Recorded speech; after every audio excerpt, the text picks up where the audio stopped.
The past couple days we've been talking about the past and the present, and today we're going to talk about the future. So for the past, we were talking about just acknowledging how far you've come, giving yourself credit.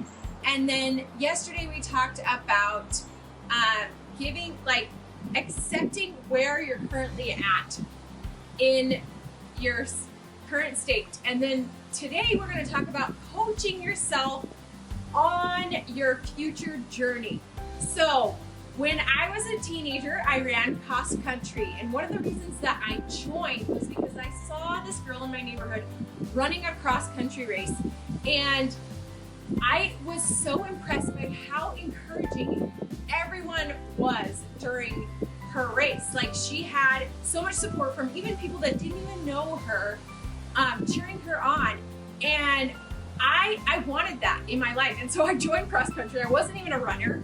I only ran when I was chased, and so it was kind of a stretch, and I was the slowest girl on our team. Like, I would always come in last, but everyone on the sidelines was cheering me on. People even that weren't even rooting for my team, people, strangers, and my coach were constantly cheering me on. And today I want to teach you how to be your own coach and how to cheer yourself on in your journey. Because sometimes that journey, in fact, I would say most times that journey is going to be uphill. Whatever you're working towards is generally going to be an uphill journey. So not only will you need God on your side, but you're going to need to be your own best friend and be your own coach and cheerleader on the sidelines as you're booking it up the hills like I did in cross country.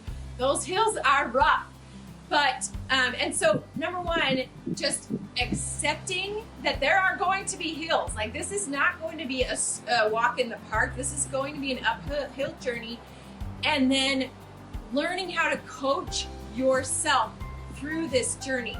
So what that looks like how you would imagine you're like a loving parent or relative encouraging you, how your best friend would encourage you on a bad day when you're feeling frustrated.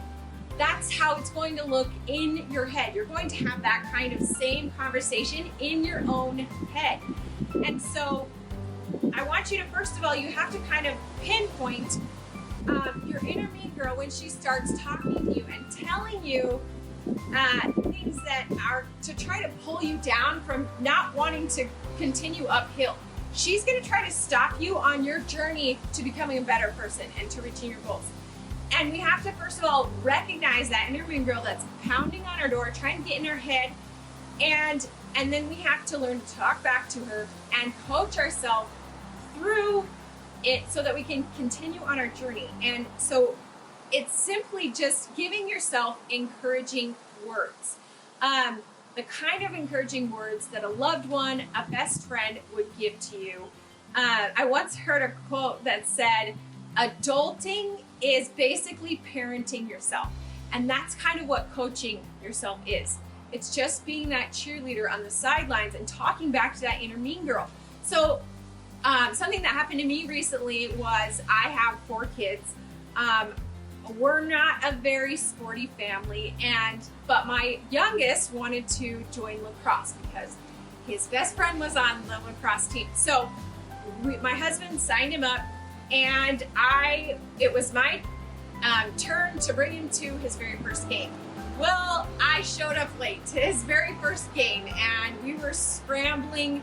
We got there like out of breath, and they were already playing the game, and I started just spiraling downward with those negative thoughts. My inner mean girl was like, you're a bad mom, you suck at this, you need to pay better attention.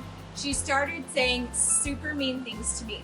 So first of all, I had to recognize those inner mean girl thoughts, and then second of all, I had to talk back to her and be like, no, and give myself some credit, and just acknowledge where I'm at, which we talked about in the past days. So I was like, okay, no, you're not. No, I am a good mom. I said my affirmation, which is my I am power statement, which we talked about the first week. I said my power statement. I am a good mom. But then I also acknowledged, like, this is all new. It's okay to mess up. This is something I would have said to one of my kids. It's okay to mess up.